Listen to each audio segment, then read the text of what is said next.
L'Agence française de développement envisage de renforcer sa présence dans le Sahara marocain. Présente sur place dans les provinces du Sud, une délégation importante de cette agence explore de nouvelles pistes avec les responsables marocains. Des investissements colossaux sont prévus dans ce sens.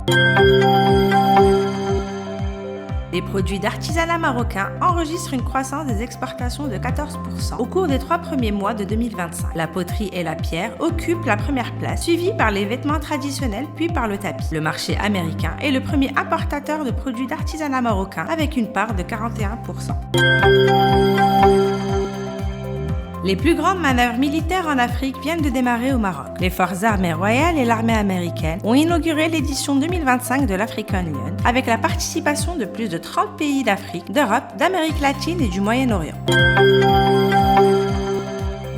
Le plan de mobilité urbaine durable entamé à la province de l'Aïn a pour objectif d'accompagner le développement socio-économique de la ville, de la doter d'infrastructures modernes et de mettre en cohérence la planification des transports avec les autres documents de la planification urbaine. Sa Majesté le Roi a présidé un conseil des ministres lors duquel le souverain a interpellé le gouvernement sur 2 enjeux majeurs, la relance du cheptel et la gestion des ressources hydriques. Plusieurs réformes ont été mises en exergue comme l'amélioration du statut des magistrats et la mise en place de nouvelles mesures dans le domaine militaire.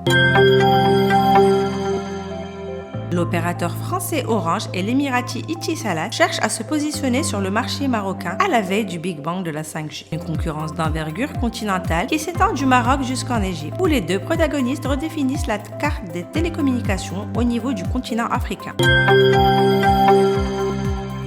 La célébration du 69e anniversaire de la création des Forces armées royales a été marquée par un ordre du jour adressé par Sa Majesté le Roi Mohammed VI, chef suprême et chef d'état-major général des phares, aux officiers, officiers du rang et militaires du rang.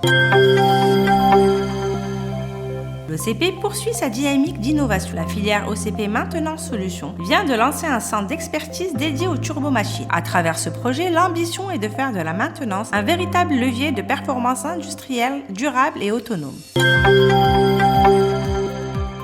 Le gouvernement vient d'officialiser la publication d'un nouveau code des bonnes pratiques de gouvernance des établissements et entreprises publiques. L'entrée en vigueur du code amorce une nouvelle étape pour la gouvernance publique.